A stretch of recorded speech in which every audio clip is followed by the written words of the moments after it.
khususnya mahasiswa Universitas Terbuka. Selamat berjumpa dalam program perkuliahan Universitas Terbuka. Pada pertemuan ini, kita akan membahas mata kuliah Kimia Dasar 1 atau KIMD 4110 dengan topik pengenalan asam dan basa. Pemirsa, sesungguhnya tanpa disadari kita senantiasa berhubungan dengan asam dan basa. Mari kita lihat benda-benda di sekitar kita. Mengapa jeruk, yogurt, mangga muda terasa asam? Karena buah jeruk, yogurt, dan mangga muda mengandung asam. Masih banyak lagi contoh asam yang kita kenal, misalnya cuka. Tentu saudara pernah mencicipi empek-empek atau asinan. Bagaimana rasanya? Asam bukan? Nah, pernahkah saudara pada suatu hari merasa tidak nyaman karena perut terasa kembung? Apa yang saudara lakukan untuk mengatasi rasa tidak nyaman tersebut? Untuk mengatasi rasa tidak nyaman di perut, kita biasanya meminum obat antasida, yaitu obat untuk meringankan rasa kurang nyaman karena perut kita terasa kembung. Obat antasida merupakan salah satu contoh dari basa. Mengapa kita minum obat antasida? Karena obat yang bersifat basa tersebut menetralisir kelebihan asam lambung, sehingga perut yang kembung menjadi nyaman kembali. Contoh basa selain obat antasida dengan mudah kita temukan di sekitar kita. Misalnya, soda kue dan cairan pembersih atau sabun cair. Nah, saudara-saudara, program ini bertujuan untuk mengenalkan dan menjelaskan konsep asam dan basa. Setelah mengikuti program ini, saudara dapat menerangkan konsep asam basa menurut berbagai ahli. Menerangkan reaksi yang terjadi dalam asam dan basa, yaitu reaksi penguraian dan netralisasi. Setelah kita mengenal asam dan basa, mari kita bahas apa ciri-ciri dari asam dan basa. Asam sesuai dengan namanya. Jika kita coba terasa asam, contohnya jeruk, vitamin C dan cuka. Tapi sangat tidak dianjurkan untuk mencicipi asam yang terdapat di dalam laboratorium. Nah, saudara, asam adalah mengubah warna kertas litmus dari warna biru menjadi merah. Dan yang kedua, asam bereaksi dengan logam menjadi karat. Dan larutan asam menghantar arus listrik. Nah, sekarang ciri-ciri basa. Basa akan terasa licin, contohnya larutan sabun.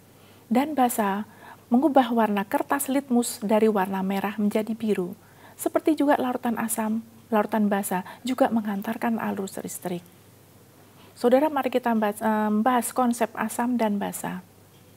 Menurut Arrhenius, asam adalah zat yang menambah konsentrasi ion hidrogen atau H+ di dalam air. Dan basa adalah zat yang menambah konsentrasi ion hidroksida atau OH- di dalam air. Sebagai contoh adalah HNO3. Di dalam air akan bereaksi menjadi H+ ditambah NO3-. Itu adalah contoh asam. Nah, sedang untuk contoh basa adalah BaOH 2 kali. Di dalam air akan bereaksi menjadi Ba2+ tambah 2OH-. Itulah contoh basa. Sekarang kita membahas asam dan basa menurut Bronsted-Lowry. Saudara-saudara, konsep asam dan basa Arrhenius yang menerangkan sifat asam dan basa dalam suatu larutan yaitu air, kemudian disempurnakan oleh Bronsted-Lowry yang mendefinisikan asam dan basa berdasarkan mekanisme reaksi. Yaitu, menurut Bronsted-Lowry, asam adalah donor proton, sedangkan basa adalah akseptor proton. Jadi Bronsted-Lowry berpendapat bahwa asam adalah donor proton, sedangkan basa adalah akseptor proton. Sebagai contoh, HNO3 adalah asam Bronsted, seperti terlihat dalam reaksi ini. HNO3 ditambah H2O di dalam air akan menghasilkan H3O ditambah NO3-. HNO3 di atas adalah asam, karena memberikan donor proton H+ kepada H2O menjadi H3O yang disebut juga ion hidronium. Sedangkan NH3 atau amonium adalah contoh basa Bronsted. Lihatlah reaksinya. NH3 ditambah H2O di dalam air akan bereaksi menjadi NH4+ dan OH-. Amonia atau NH3 adalah basa Bronsted, sebab dapat menerima atau mengakseptor ion H+ atau proton, membentuk NH4+. Saudara, sekarang kita akan membahas asam dan basa konjugasi. Di dalam konsep Brown-Stiller yang telah kita kenal tadi, dikenal adanya istilah asam dan basa konjugasi. Asam konjugasi adalah basa yang menerima ion hidrogen atau H+. Sedangkan basa konjugasi adalah asam yang memberikan ion H+. Mari kita lihat contoh asam dan basa konjugasi berikut ini. Asam H2CO3 memberikan ion H+ kepada H2O, sehingga menjadi HCO3-, yaitu basa konjugasi. Sedangkan basa H2O menerima ion H+ menjadi H3O atau yang kita sebut basa konjugasi. Itulah yang disebut sebagai pasangan asam basa konjugasi. Sekarang kita akan membahas mengenai amfoter atau disebut juga amfoterik. Amfoter adalah zat yang dapat bersifat sebagai basa maupun sebagai asam. Contohnya adalah air atau H2O. Air sebagai basa akan menerima proton. Sebagai reaksinya adalah H2O ditambah HCl menjadi H3O+ ditambah Cl-.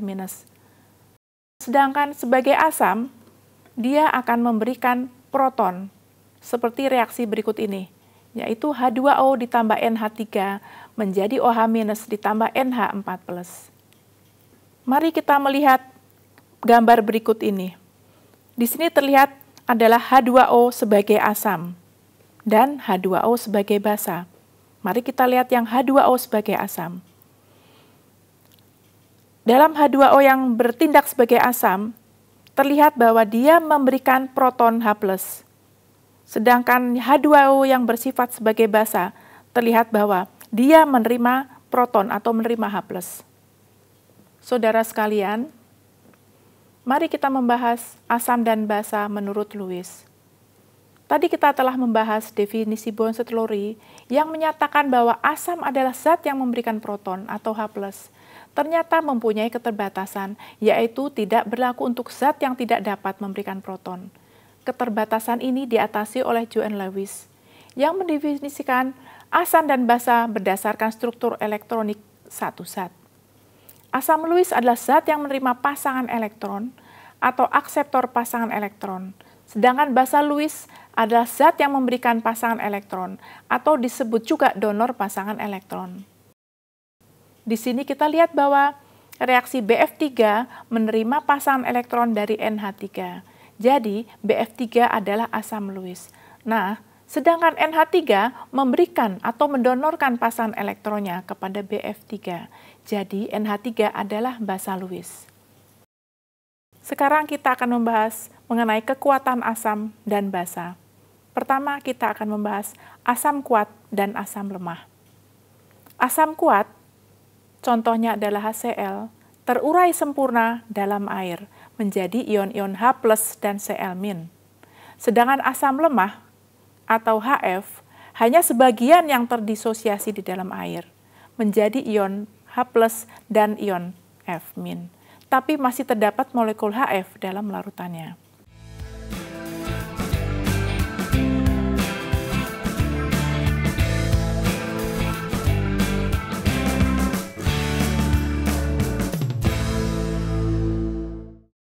Sekarang kita akan membahas basa kuat dan basa lemah.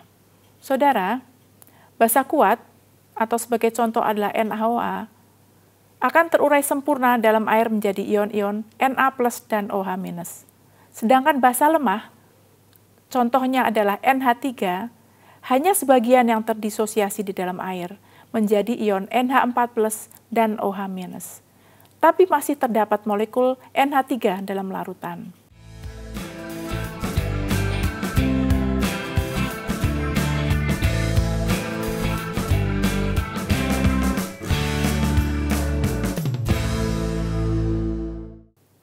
Sekarang kita akan membahas reaksi netralisasi.